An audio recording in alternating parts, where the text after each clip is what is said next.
Salut à tous, j'ai eu connaissance par mes statistiques qu'il y a certains Français qui me regardent. Alors déjà, si vous êtes Français et que vous me regardez, salut! Je vais expliquer c'est quoi le cégep, au cas où vous savez pas c'est quoi. Voici c'est quoi un cheminement scolaire typique au Québec. Lorsque vous avez terminé le secondaire, il y a plusieurs options qui s'offrent à vous, et l'une d'elles s'appelle le cégep. Donc c'est là qu'on va pour faire une technique afin d'être technicien, ou bien faire un pré-universitaire pour aller à l'université ensuite. Voilà, c'est tout ce que j'avais à dire, merci à tous. What's up la gang? J'avais très hâte de faire cette vidéo, mais avant, je voulais quand même être sûr de passer toutes mes cours.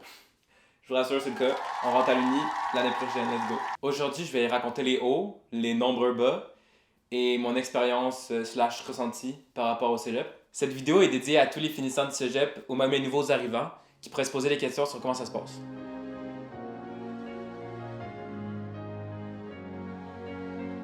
Pour commencer, moi je fais partie de la génération COVID, fait que ceux qui ont terminé le secondaire puis qui ont commencé le cégep en 2020. L'année maudite.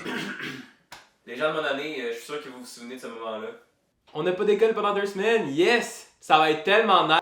At this guy's level, that will normally balance out whatever advantage the other guy has. Donc à 16 ans, je rentre au cégep en arts, lettres et communication, option littérature. Oui, cette énergumène est rentrée en littérature au cégep. Déjà la transition a été aussi smooth que du papier sablé. Ma première année de cégep, c'était un peu comme un saut en parachute. Sans parachute. Je vais pas vous mentir, c'était une période très sombre pour moi. Probablement une des pires de ma vie. Puis j'en garde encore des séquelles. Je veux dire, regardez la tête que j'avais quand j'ai commencé. On sent que cette image respire la joie de vivre et l'envie d'apprendre. Les cours en ligne. Est-ce que j'ai vraiment besoin de dire autre chose? Non mais sérieux, faut que j'écoute mon prof de français parler de la carnavalisation pendant que moi, là, j'ai accès à toutes les distractions que chez moi. Gros, j'ai un TDAH, tu peux pas me demander ça, là. Gros, je me tapais mes meilleurs Avengers Infinity War pendant mes cours, là. On voyait les lumières qui changeaient. Puis l'éducation physique en ligne. Calisse! Si vous cherchez sur internet la définition du mot dépression, vous voyez en première ligne éduque en virtuel. Hey, mon prof il nous faisait calculer nos calories qu'on mangeait à la maison. J'ai tout autre chose à faire que de calculer le nombre de calories que je mange à la maison? Mais William, c'est important de savoir le nombre de calories que tu manges quand tu t'entraînes, savoir comment ton corps il fonctionne. Je sais comment mon corps il fonctionne. Quand je mange de la merde, je grossis. Ça prend pas la tête à Papineau, là. Avec tout ça, j'ai développé un trouble obsessionnel compulsif. J'ai vu une psychologue, un gros shout-out de ma psy. Puis j'ai fait une thérapie d'1 an. Aussi, ça m'a amené à arrêter de prendre ma médication contre le TDAH à cause des effets secondaires sur l'anxiété, en tout cas. Ça faisait 10 ans que je le prenais tous les jours. Donc arrêter du jour au lendemain, j'étais comme en manque. Aussi, ça m'a pris 1 an avant de comprendre que le programme dans lequel j'étais n'était pas fait pour moi. J'avais pas compris qu'en littérature, on devait lire des livres. Fait que je suis parti. J'ai déménagé dans la rue d'en face, mettons. En effet, j'ai quitté le programme Arts, Lettres et Communication, option littérature, pour entrer dans le programme Arts, Lettres et Communication, option médias, profil cinéma et communication.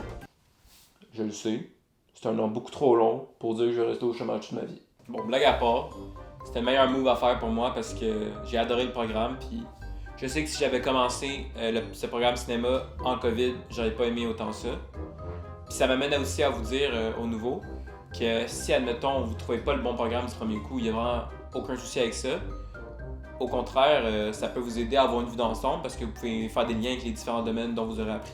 Sur une autre note, le cégep, ça a été pour moi une période où j'ai vécu beaucoup de premières fois.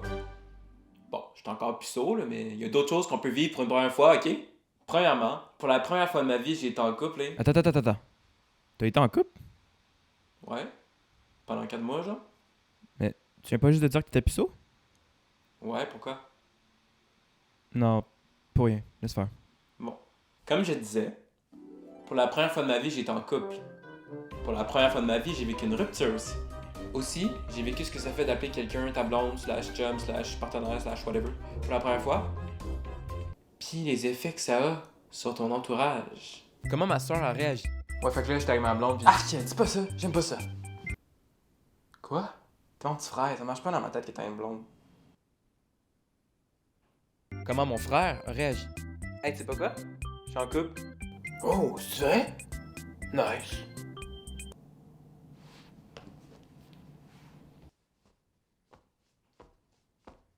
Comment mes amis ont réagi? Comment mes parents ont réagi? Alors, ton space est bien passé? Ouais, merci. Avec qui t'es allé là? Avec une fille. C'était une petite date?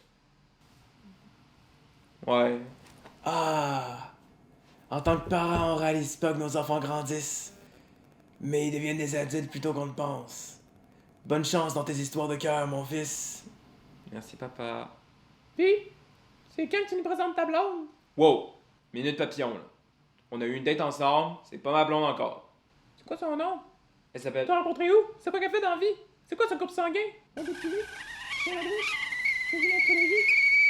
Mais bon, il n'y a pas juste du côté amour qu'il y a eu des premières fois. J'ai eu mon premier emploi, ainsi que mon deuxième. En ce moment, je suis à la recherche de mon troisième, mais il n'y a personne qui me rappelle. C'est quoi qui est arrivé à la pénurie de main-d'œuvre? Je peux-tu savoir? J'ai découvert le monde des T4, des relevés d'impôts, les relevés de paye, les ci puis les ça. Gros, je comprends rien. La dernière fois, j'ai failli pas recevoir mon retour d'impôt parce que je me suis pris trop tard. D'ailleurs, ça m'amène à vous parler d'un autre sujet. Si au cégep, vous souhaitez être organisé, je vais vous donner tous les trucs pour ne pas y arriver. Numéro 1. Ne pas regarder ses courriels. C'est facile de rater la rencontre d'information quand tu sais pas qu'il y a une rencontre d'information. Numéro 2. Ne pas utiliser d'agenda. C'est bien beau de noter ses devoirs dans son agenda, mais après, faut consulter son agenda. Numéro 3. Ne pas regarder les plans de cours. Écoutez, je le fais toujours pas, fait que... Numéro 4. Tout faire ses travaux à la dernière minute. Moi, je suis vraiment mardeux parce que j'ai déjà remis un travail 2 jours en retard, puis j'ai eu ça. Ça veut pas dire qu'il faut que vous fassiez comme moi, hein? Étant donné que j'étais au cégep, j'ai dû compléter l'épreuve uniforme de français. Pour ceux qui ne le savent pas, au cégep, vous aurez à compléter un examen ministériel sous forme de dissertation. La façon dont ça fonctionne, c'est que vous êtes évalué sur plusieurs compétences et chacune d'elles est évaluée de la note A à F, je pense, on s'en fout. Puis vous devez avoir moins C pour passer. Ce qui est cool, c'est que vous recevrez par la poste votre note globale puis la note de chacune des compétences. Moi, j'ai eu la note de B. C'est pas dégueu en soi. Mais quand j'ai regardé mes compétences, j'ai vu que j'avais A dans la formulation des arguments et C dans la compréhension du texte initial. Ça veut dire que j'ai donné des super bons arguments, mais j'ai pas compris le texte. Vers la fin de mon parcours, j'ai commencé à me demander ça allait être quoi la prochaine étape. Qu'est-ce que je voulais faire après, tu sais. Je savais que je voulais aller à l'université, mais laquelle? Dans quoi? Donc là, j'ai fait ce que tout élève perdu fait. J'étais allé voir un conseiller d'orientation. Moi, je lui ai dit « Ah, j'aimerais ça aller en communication, je pense. » Puis il m'a dit « I bet, va checker le bac en action culturelle. » J'ai regardé, tu sais. Je me suis dit « Ah, c'est nice. » Mais jamais j'appliquerai là.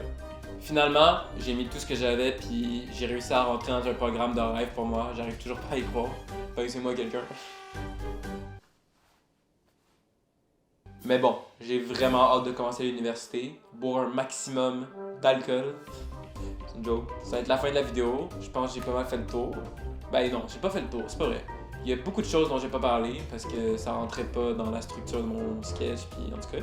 C'est le retour de Old School GSC. Ça m'avait manqué de faire un sketch. C'est comme ça que j'ai commencé. Puis ça m'a manqué. Oh my god, on est quasiment 100 abonnés. Si 9 personnes d'entre vous dites à un ami de s'abonner, on va être 100. Puis j'ai une petite vidéo que je prépare pour les 100 abonnés. C'est la fin d'un grand chapitre qui se termine pour moi. Et au cégep, il me reste plus qu'une chose à dire. Ciao, bye là!